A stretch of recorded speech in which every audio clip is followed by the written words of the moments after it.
Hello students. मैं doctor Ranjan Saxena आज आपको सेंट्रल कॉनिकॉइड्स के अंतर्गत डायमीटर वाला पोर्शन, व्यास व्यास वाला जो हिस्सा है इस चैप्टर का, वो कराऊंगा।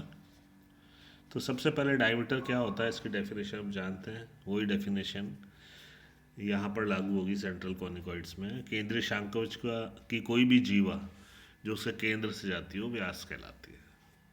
तो any cord passing through the centre of the conicoid is called diameter. तो ऐसी अनेक जीवाएं हो सकती हैं जो कि केंद्र से गुजरती हो शांकवच के, इसलिए एक शांकवच के अनेक डायमीटर्स हो सकते हैं। नेक्स्ट डेफिनेशन है डायमीटरल प्लेन। क्या होता है? व्यासक समतल।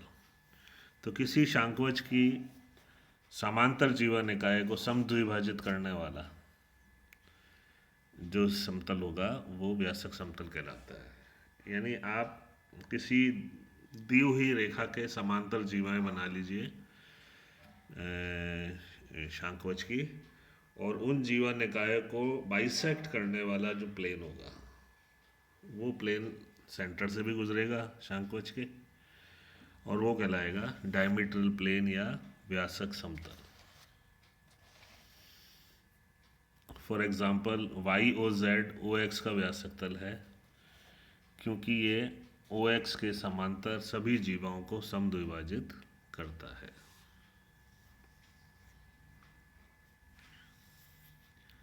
इसी तरह जेड ओ एक्स प्लेन जो होगा वो ओ वाई का व्यासक समतल बन जाएगा, और एक्स ओ वाई प्लेन जो है वो ओ जेड का व्यासक समतल बन जाएगा। अब हम लोकस निकालते हैं इसका। किसी दीर्घवृत्तज, अब केंद्रीय शांकवच में हम दीर्घवृत्तज ले लेते हैं। किसी दीर्घवृत्तज की समांतर जीवा के मध्य बिंदु का बिंदुपथ ज्ञात करना है अपने को।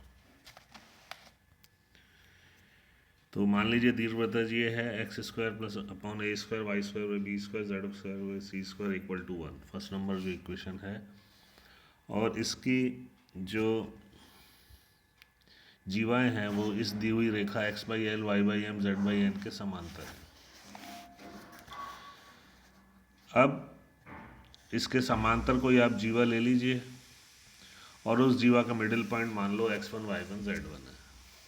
ठीक है, तो दी हुई रेखा के समांतर जो जीवा होगी जिसका middle point x1 y1 z1 होगा, उसकी इक्वेशन क्या बनेगी? x minus x one by l y minus y one by m z minus z one by N.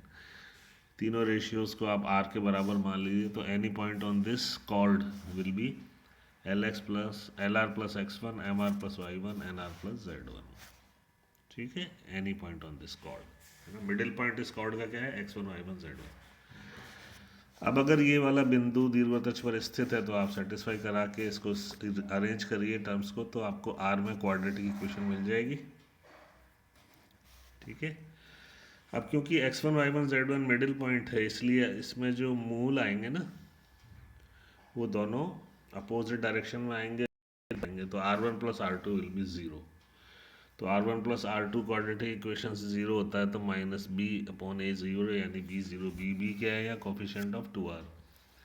lx1 plus m y one plus n z one upon c square वाला जो है ये zero हो जाएगा। अब आपको इस middle point का लोकस निकालना है, तो l x upon a square plus m y upon b square plus n z upon c square equal to zero. ये बन गया व्यासक समतल की समीकरण। तो दीर्घवृत्तज के व्यासक समतल की समीकरण आपने बना ली। L x upon a square plus m y upon b square plus n z upon c square equal to zero, या एल एम एन आपको दिए हुए होंगे, क्योंकि जो जीवा निकाय है वो एक दी हुई रेखा के समांतर आपसे कहा जाएगा।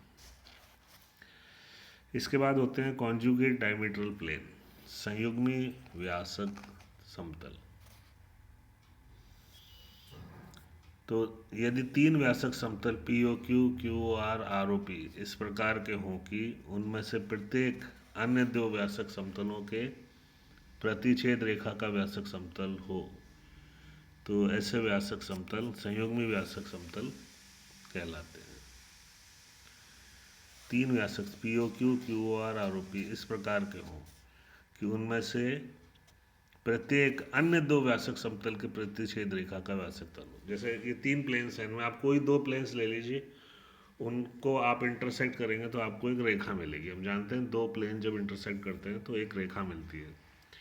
तो उस रेखा के समांतर जीवन इकाई को जो बाइसेक्ट करेगा वो, यदि तीसरा वाला व्यासक समतल करता हो, तो ऐसे तीनों व्यासक समतल कहलाते हैं कॉन्जुगेट डायमीट्रल प्लेन्स। ठीक है, यानी any two of them intersect in a line, और जो तीसरा व्यासक तल होगा वो उस लाइन का व्यासक तल बने, तो ये कहलाते हैं कॉन्जुगेट। और सेमी डायमीटर्स, इसमें आप O P O Q O R half ले लीजिए। तो यदि 3 अर्धव्यास O P O Q R इस प्रकार हो कि किन्हीं 2 अर्धव्यासों से जाने वाला समतल तीसरे का व्यासक तल हो, तो वो संयुग्मी सेमी डायमीटर्स कहलाते हैं। अब conjugate diameters, 3 diameters which are such that a plane through any two bisects chord parallel to third are called conjugate diameters of the central conicoid। वही डेफिनेशन है ना। 3 डायमीटर्स इस तरह से हों कि किन्हीं 2 डायमीटर्स से गुजरने वाला प्लेन तीसरे वाले डायमीटर का व्यासक तल बन जाए, तो हम उसको तीनों को कॉन्जुगेट डायमीटर्स कहते हैं। ठीक है, तो निर्देशीय अक्ष जो होते हैं ना, वो शांकोच के संयुग्मी व्यास होते हैं। इसके बाद प्रिंसिपल प्लेन्स यानी मुख्य तल। मुख्य तल क्या होते हैं?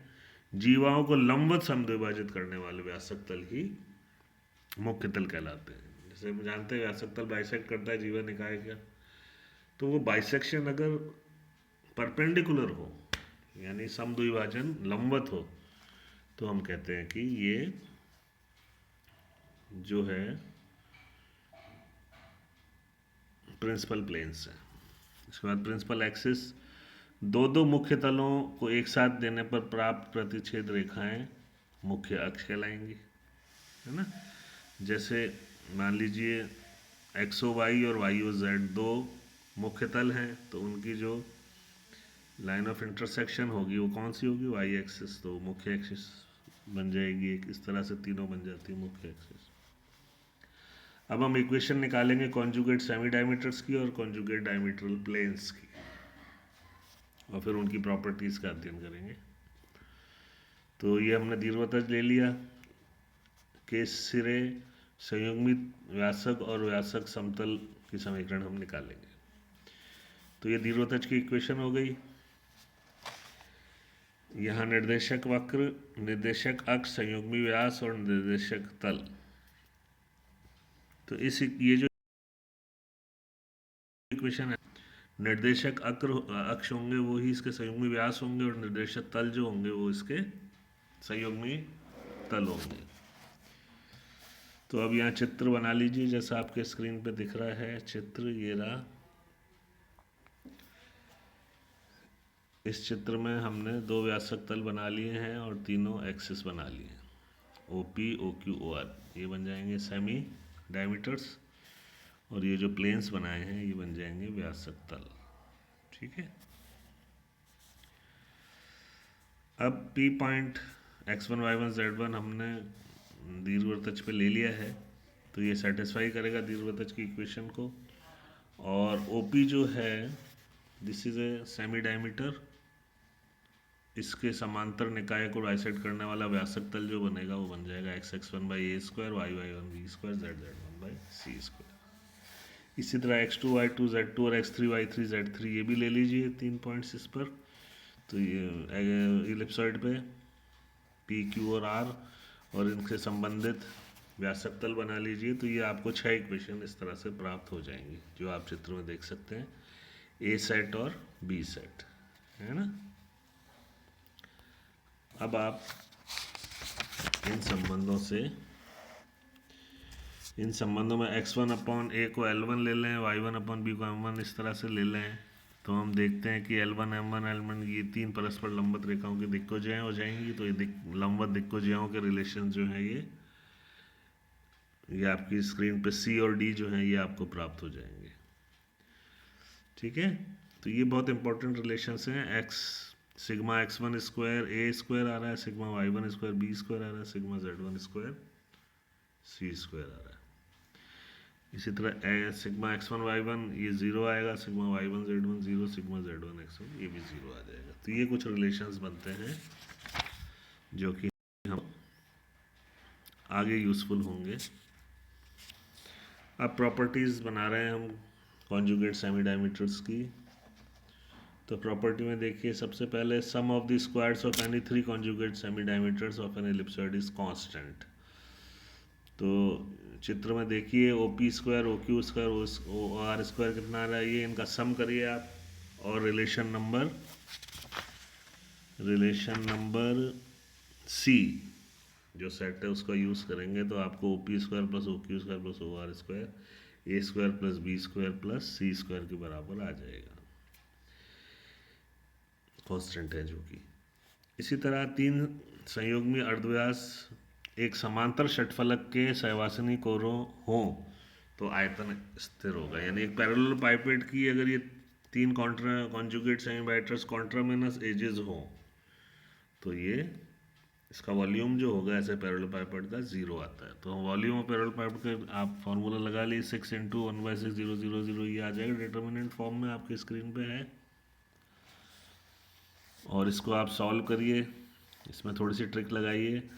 ये जो एक डायमीटर है इसको 2 डायमीटर सॉरी एक जो डिटर्मिनेंट है इसको 2 डिटर्मिनेंट में प्रोडक्ट करके और इसका अंडर रूट ले लीजिए, ताकि हमारे ए बी सी डी जो रिलेशन हैं यूज हो जाए। इनका आप यूज़ करेंगे तो ये वॉल्यूम जो है पैरेट का ए बी सी के बराबर आ जाएगा जो कि कांस्टेंट है। तो ये 2 बहुत इंपॉर्टेंट प्रॉपर्टीज़ होती हैं कॉन्जुगेट सेमी डायमीटर्स की, जिनको आप अच्छे से कर लीजिए। तो इसके साथ ये आर्टिकल्स वाला पोर्शन इस चैप्टर का ख़त्म होता है। अब आप इसके सॉल्व एग्जांपल ट्राई करिएगा आज, ये आपका होमवर्क रहेगा और उसके बाद हम आगे इसकी प्रॉब्लम्स लेंगे। Thank you.